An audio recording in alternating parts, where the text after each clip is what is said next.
This is the story of a nightmare. Viewer discretion is advised. Major trigger warning. Welcome to the Red Room Stories. I'll be your host, CATMAC. I work for a huge company that helps bring down bad websites on the web.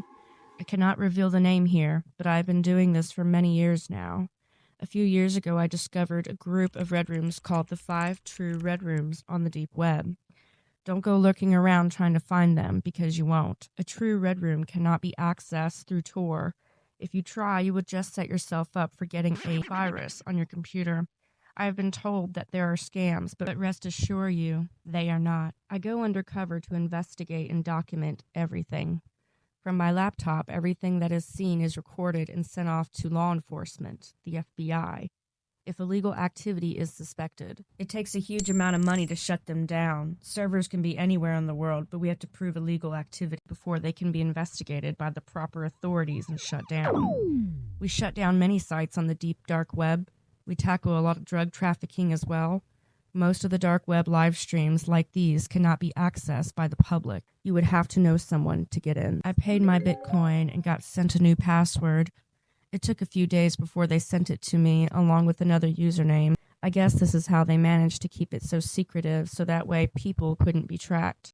I put in my username and password on the first page. This particular Red Room brought you to another page that asked for my password.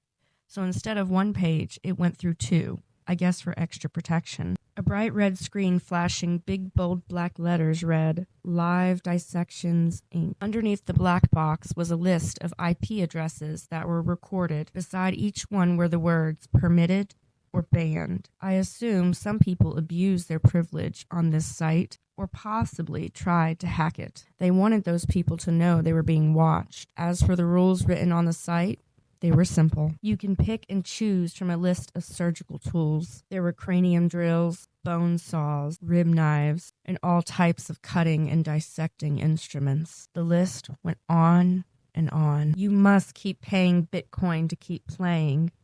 You communicate what you want done to the victim through the chat box. You are not allowed to chat with the other users or make comments to them. 5 users popped up in the chat box, including me. Your waiting time is 5 minutes, popped up on the black screen. Then, the live stream began to start. I took a deep breath.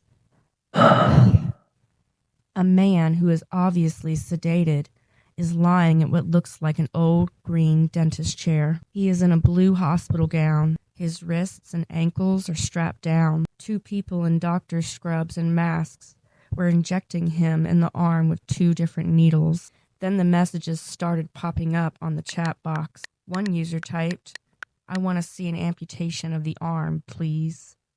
Another said, drill his head open and pull his skin down over his face like they do with the autopsies. Another user wanted a complete organ dissection.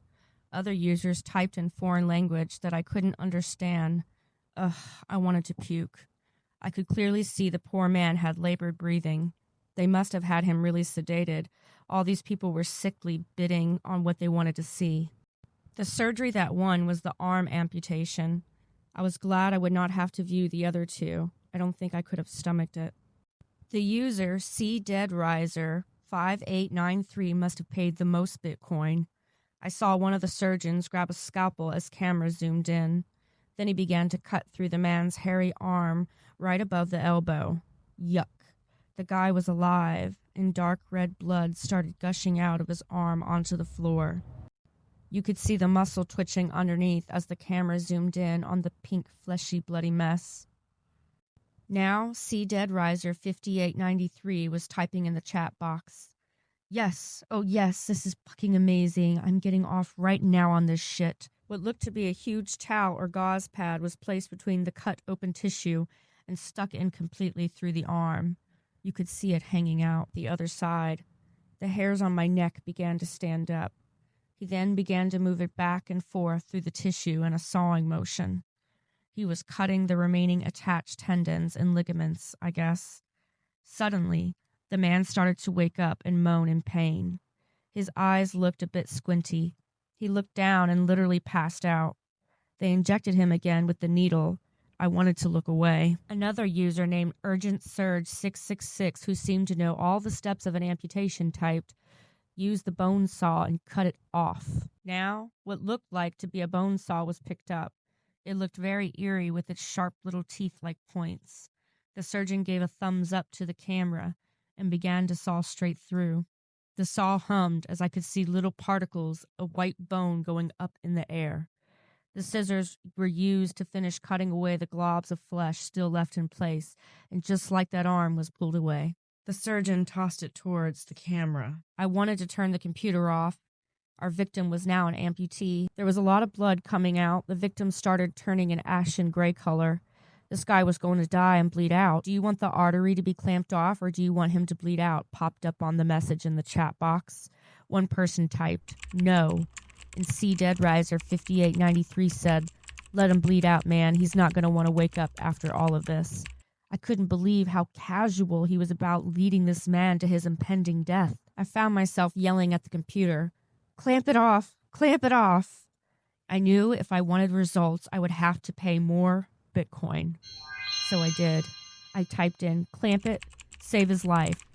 I was this poor guy's lifeline while he was at the mercy of a bunch of crazy people who wanted him dead. My heart was beating out of my chest. I was sweating, about to have a panic attack. Kelly clamps, shouted the surgeon. I felt relief as he clamped the bleeding artery off. Thank God. Then the nub was dressed with gauze to stop any extra bleeding. The worst part was when the guy finally woke up. He was laying there for about 15 minutes, and the surgeons were slapping him on the face and laughing. He was coming to, and in shock. I could see the surgeons undoing the straps and helping him sit up. How the hell could they laugh at what they just did to this poor man? They almost killed him and took a part of his body away for no damn good reason. For what?